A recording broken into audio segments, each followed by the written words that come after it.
Here, this is a little town called Velengrad in Bulgaria, and I'm here with Budel, who is not Bulgarian, is actually Norwegian.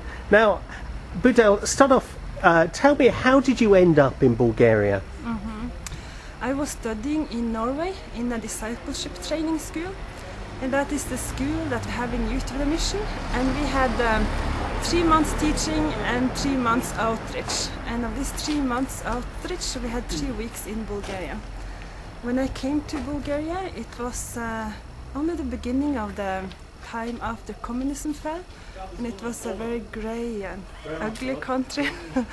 And I was praying and I said, Lord, if you don't touch my heart, if you don't open my eyes so that I start to love these people, I will never be able to like this country then. And God, He touched my heart very much, and we saw very many miracles, much signs and wonders in this country, and yeah, it was so many things that happened. And then when I came back home to Norway, it was cold and it was a special time, and I remember that I prayed, Lord, please send me back again to Bulgaria. But I did not know how that should happen. I heard that they should start Youth with a Mission. That happened 2 years later, 1 or 2 years later.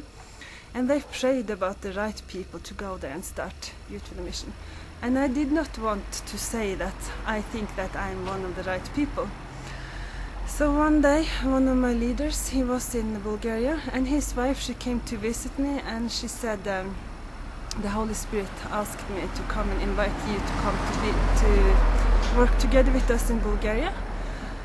And again, I did not tell her that I knew I should come to Bulgaria, and she gave me 3 weeks to think about it. And after 3 weeks, I said that I want very much to come with them to Bulgaria. And that is 17 years ago, and I did not know I should stay for such a long time, and still I don't know if I have a short time or a long time. I think 17 years sounds a very long time to me. I mean, this is a really interesting story, because a lot of people do short-term mission, 3 months, 6 months, a year, but there's then this huge jump, isn't there, from short-term to long-term. Yes. What were the big hurdles you had to jump, and were they finance or career or all these questions? What went through your mind at that time? I don't know. In Youth with a Mission, it's we are used to having the challenges with money, so that was not the big problem for me. But culture, even if it's in Europe, Norway and Bulgaria, it's a big difference in lifestyle and way of thinking. And I came here and it was the communist thinking.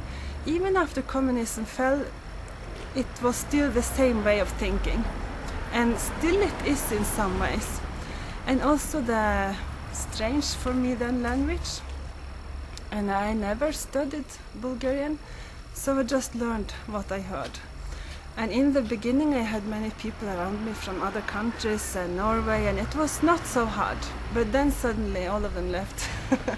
Right. And I was left here alone, and it was a good time for me, because then I had to learn Bulgarian, and I did. And but the first years was very hard. Yes. And sometimes I said, God, please send me home. But then I said, no, I did not mean it. I want to be in the place where you want me to be. So that's what I hope. And that God, He will show me very clearly when I need to go back home, or when I need to go to another place. Because I don't know where is home anymore. Is it in Norway or is it in Bulgaria?